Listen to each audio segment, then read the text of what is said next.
প্রাক্তন ভারতীয় ক্রিকেটার সঞ্জয় মঞ্জরেকর এমন কি বলেছিলেন মোহাম্মদ শামি সম্পর্কে, যার জন্য মোহাম্মদ শামি রেগে আগুন হলেন। তবে শামিও তার মোক্ষম জবাব দিলেন।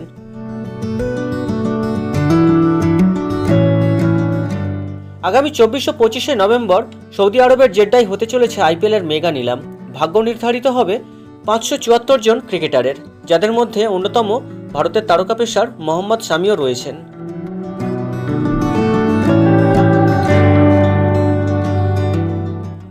আগামী 24 ও 25 নভেম্বর সৌদি আরবের জেড্ডায় হতে চলা নিলামে ক্রিকেট মহলের নজর থাকবে তার দিকেও।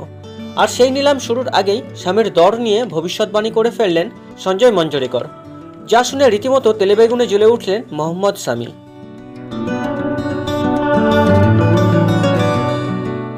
চোট সারিয়ে ঘরোয়া ক্রিকেটের হাত ধরে সবেমাত্র 22 গজে ফিরেছেন বাংলার পেসার।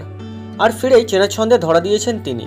আর তার মাঝেই আইপিএলে শামির মূল্য নিয়ে নিজের মতামত দিলেন মঞ্জরেকর। তিনি মনে করছেন আসন্ন নিলামে শামির দর কমবে। কেন, তার ব্যাখ্যাও দিলেন তিনি। 2022 আইপিএল নিলামে 6.25 কোটি টাকায় শামিকে দলে নিয়েছিল গুজরাট টাইটান্স, যে দল প্রথম মরশুমেই রানার্স আপ হয়, পরের মরশুমে চ্যাম্পিয়ন। তবে মঞ্জরেকরের দাবি, টি-20 ফরম্যাটে শামিকে ওই দামের থেকে বেশি অর্থে কিনবে না কোনো ফ্র্যাঞ্চাইজি।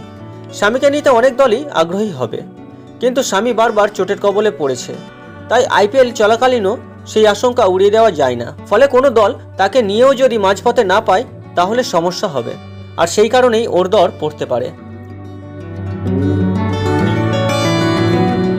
প্রাক্তন ভারতীয় ক্রিকেটারের এহেন ভবিষ্যৎবাণীতে খুশি হননি মোহাম্মদ শামি, তাই কাল বিলম্ব না করে ইনস্টাগ্রাম স্টোরিতে কটাক্ষের সুরে লিখেছেন, বাবার জয় হোক, নিজের ভবিষ্যতের জন্য একটু জ্ঞান বাঁচিয়ে রাখুন, কাজে দেবে। তারপর দর্শকদের উদ্দেশ্যে লিখেছেন, কেউ নিজের ভবিষ্যৎ জানতে চাইলে স্যারের সঙ্গে দেখা করুন। তাহলে বন্ধুরা, আপনাদের কি মনে হয় সঞ্জয় মঞ্জরেকরের ভবিষ্যৎবাণী কতটা ঠিক? আইপিএলের মেগা অকশনে মোহাম্মদ শামির দাম 6.25 কোটি টাকা পেরিয়ে যাবে, না তার নিচে থাকবে? কমেন্ট করে জানিয়ে দিতে পারেন আমাকে।